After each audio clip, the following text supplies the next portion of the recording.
Welcome back to our science lesson year 2. I hope you're all well. Today we're going to do a little bit of revision and we're going to start by looking at living things. So living things around us. Living things can be found all around us.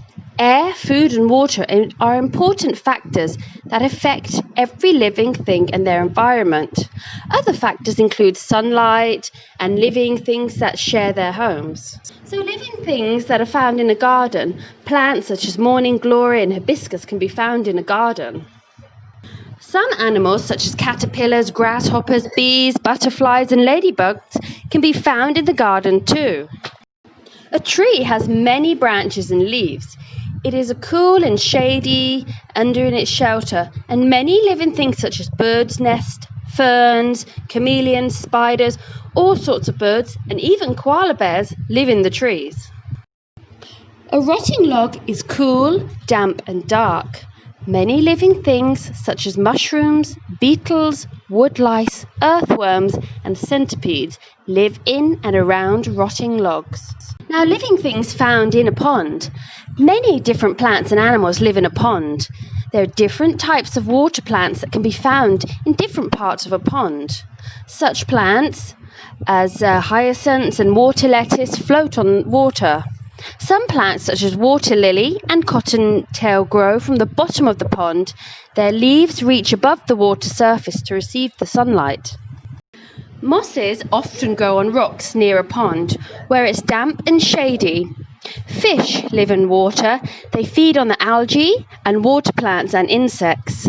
Other plants and animals that live in a pond are pond skaters, dragonflies and frogs. So living things that can be found on the beach. Not many plants can survive on a beach due to the salty seawater, waves and the wind.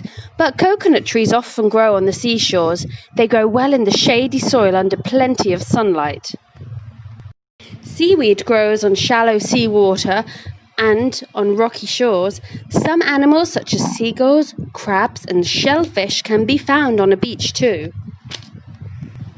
Now, how do environments affect living things?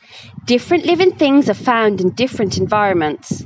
An environment that suits one living thing may not suit another. A garden and a beach are bright and sunny places. However, a garden is covered in soil, but a beach is covered in sand. Soil contains more nutrients and can hold more water than sand. Unlike coconut trees, garden plants cannot grow well on a beach. Earthworms need to keep their skin moist in order to breathe. They cannot live in sand. Rivers and ponds have fresh water. The sea has salt water. Some living things such as water lotus and fish can only live in fresh water. Others, such as seaweed, can only live in salt water. So, caring for the environment. The rubbish left behind by people harms the living things on the beach. When an environment is dirty or damaged, many living things may not survive in it.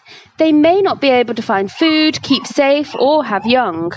Living things that share a home depend on one another in many ways. A change to just one type of living thing can affect others. Therefore, we should protect and care for the environment. We should throw our litter into the dustbins. We should plant more trees. We should help maritime animals, so sea animals that have been washed ashore. We should not take eggs from birds' nests. We shouldn't pick flowers too. There are many ways that we can save our environment. Now let's take a little quiz on habitats and animals. Now pause the video and answer, and then we'll look at the answers together. So pause the video now. Okay, let's see how you did. So let's circle the living things that can be found in a garden. So first, can we find a penguin? No. Can we find a butterfly? Yes. Can we find a rose bush? Yes. Can we find a camel? No. Can we find a fish? No. Can we find a bumblebee? Yes. Can we find a turtle? No. Can we find a grasshopper? Yes. Now we're going to match the animal with the food that they eat. We have a butterfly, a ladybird, and a grasshopper. Do they eat insects, plants, or nectar? The butterfly eats nectar. The ladybird eats insects. And the grasshopper eats plants. How did you all do? I hope you got them all correct. Now we're going to do the same with the next page. Now pause the video. Now take a look. Which animals will live in a tree? A parrot because it's a bird. Would a dog? No. Would a squirrel? Yes. How about a hippo in a tree? No. A chameleon? Yes. A cactus? No. A spider? Yes. And a bird's nest fern? Yes. So just like before, we're going to match the animal with what it eats. We have a woodlouse, an earthworm and a centipede. Which one eats rotting plant parts, rotten wood or insects?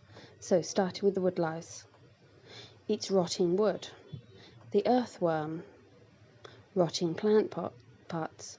The centipede eats insects. Now let's do the same. Read the questions, answer them, and we'll take a look at the answers in a moment. So pause the video now.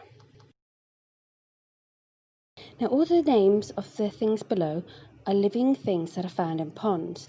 Put them in the right column. So which ones are plants and which ones are animals? We have algae, pond skaters, a koi, a duck, water lettuce, cattail, frog and a water hyacinth. So where are we going to put the algae? It's a plant. Pond skater is an insect, so we put it with animals. The koi is a fish, so an animal. The water lettuce is a plant. A frog is an animal. A duck is an animal. Cattail is a plant.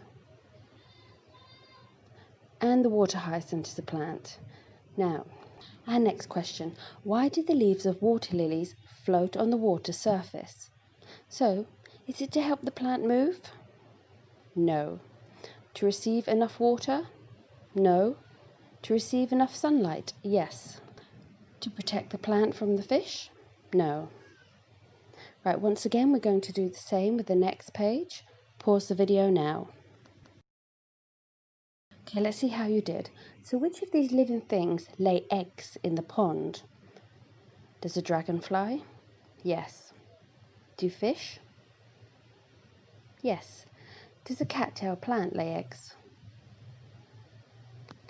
No. How about the algae? No. The frog? Yes. Now Zoe wants to find out which holds more water, soil or sand. She puts equal amounts of sand and soil in 2 funnels. She places the funnel over 2 glasses and pours equal amounts of water into the 2 funnels. So which one is sand and which one is soil? The first one is soil because it holds more water. There's less in the funnel. So the sand holds less, so there's more water. In which of these places can you find sand? Beach, desert, garden, pond, tree or rotting log? So we have the beach and the desert. Now look at the words. We have sand, water, nutrients and soil. We need to fill in the missing space. So something can hold more something than sand. It also contains something than something. So let's go. Soil can hold more water than sand. It also contains more nutrients than sand. How did you all do? I'm sure you got them all right. Hope you enjoyed the lesson year 2. In our next lesson, we'll be looking at something different that you covered this year. So until then, take care and I'll see you soon.